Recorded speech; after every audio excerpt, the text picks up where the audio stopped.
सम्पूर्ण धर्मप्रेमीहरूलाई प्रणाम चढाउँदै आज भने चाहिँ है 100 फिट लामो भएको स्लिपिङ बुद्धको स्ट्याचुमा आइसकेको छु है। सो यो चाहिँ बिहारमा पर्छ अनि तपाईहरुको निम्ति है बुधगया आएको बेलामा तपाईहरुलाई पनि यो 100 फिट लामो भएको भगवान बुद्धको स्ट्याचु चाहिँ दर्शन गराउनको लागि आएको छु है। सो अनि हाम्रो बुद्धिस्टमा चाहिँ एउटा प्रथा छ है, अनि दाहिने हात चाहिँ आफ्नो शिरदेखि मुनि लगाएर चाहिँ सुत्नुपर्ने भनेर है। यो चाहिँ भगवान बुद्धदेखि नै आएको कुराहरू हो। अनि सो तपाईहरुलाई एउटा क्वेशन गर्न चाहन्छु है। यसको एन्सर चाहिँ तपाईहरु कमेन्ट बक्समा पठाउँदा पनि हुन्छ है।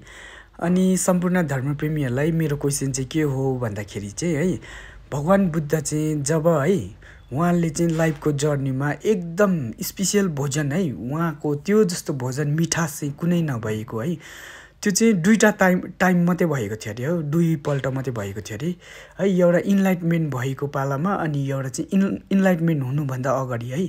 अनि त्यो चाहिँ कुन कुन टाइममा हो, अनि तपाईहरुले राइट हो भने चाहिँ तपाईहरुले साँचो एन्सर कमेन्टमा गर्नुभयो भने ठिकै छ है।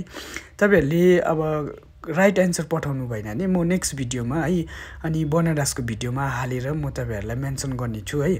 अनि युपीको भिडियो पनि अझै आउनु डल्लै छ है। अनि त्यहाँदेखि म तपाईहरुको 1-2 दिन पर्खिन्छु है तपाईहरुको कमेन्ट हेर्दै, अनि तपाईहरुले अवश्य कमेन्ट गर्नुहुन्छ भनेर आशा गर्दै।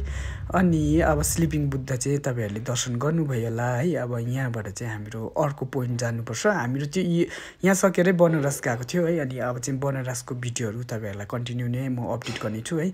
अनि मेरो च्यानलमा पर्खेर बस्नु होला है। क्लकवाइज घुमिवरी चाहिँ आजको भिडियो चाहिँ यति नै है। By by.